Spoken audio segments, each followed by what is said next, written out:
Welcome to our CSJ Family Story, the story of our founding, our rich family of Joseph heritage that began in 1650. We begin in the village of Le Puy, France. In 1650, France was a country in turmoil. 30 years of war had left in its wake a population reduced to a struggle simply for existence.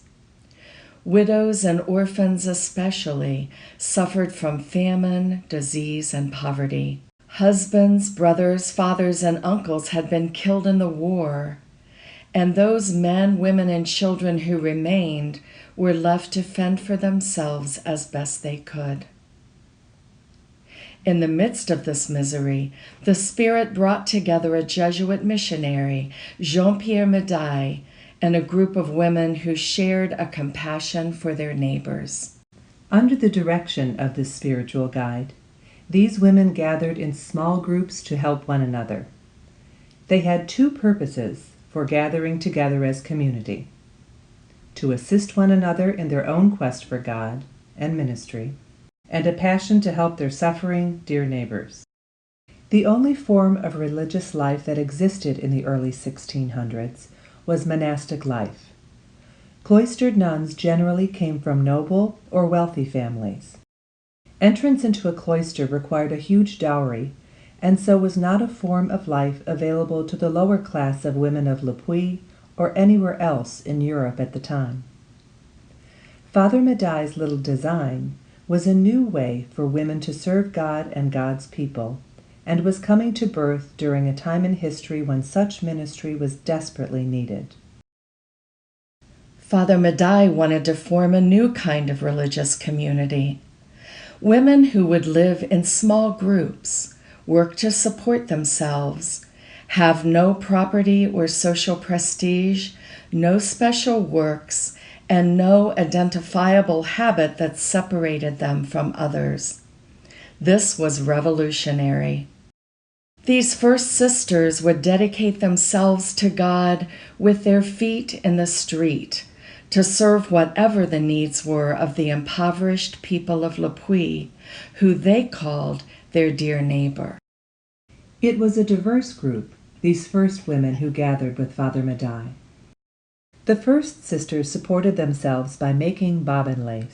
Perhaps their financial independence is the reason why the church was eventually open to allowing them to become an official religious order. Their numbers grew and the community prospered for more than 100 years until the French Revolution brought violence and death to the lives of the Sisters of St. Joseph.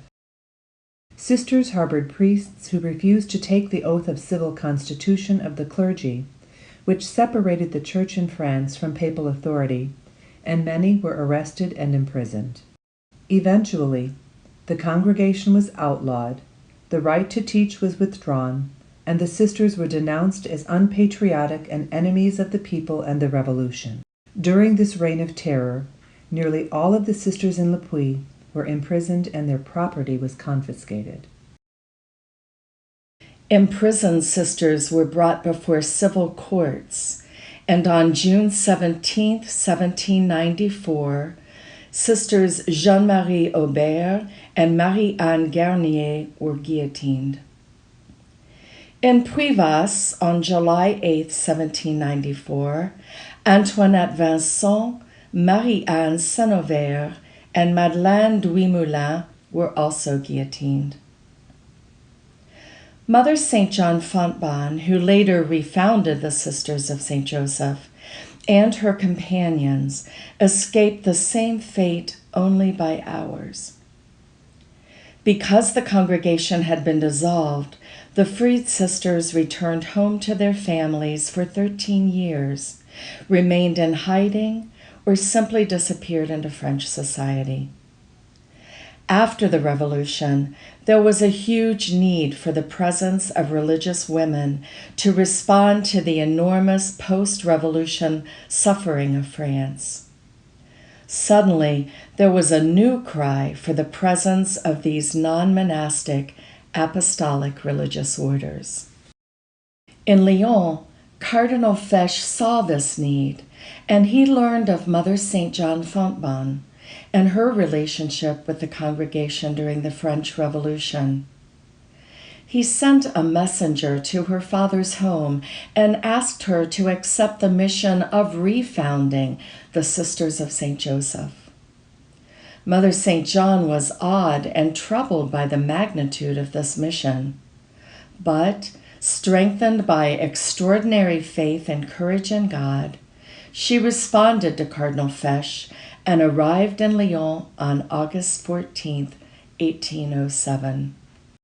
Like the original founders of the 17th century, Mother St. John Fontbonne guided the sisters in seizing every opportunity to serve God and the dear neighbor.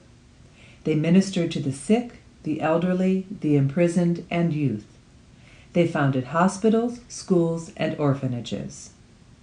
Mother St. John was also open to a wider vision and understanding of the needs of the dear neighbor and who our neighbor is.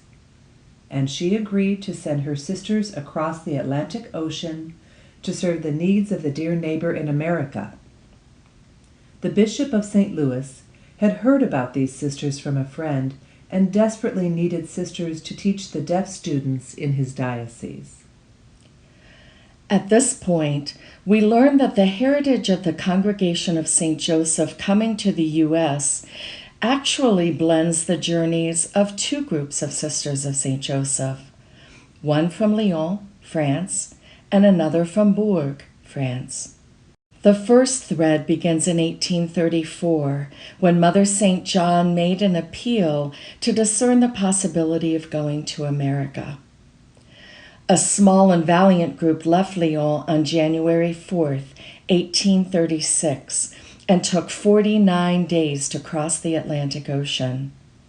They traveled up the Mississippi River and on March 25, 1836, arrived in St. Louis and immediately began a school in the rear of their cabin and taught Native American children as well as children who were hearing impaired. Can you imagine the courage it took for these sisters to say yes to becoming immigrants in a country where they spoke no English, knew nothing about the culture, and had no emotional support system?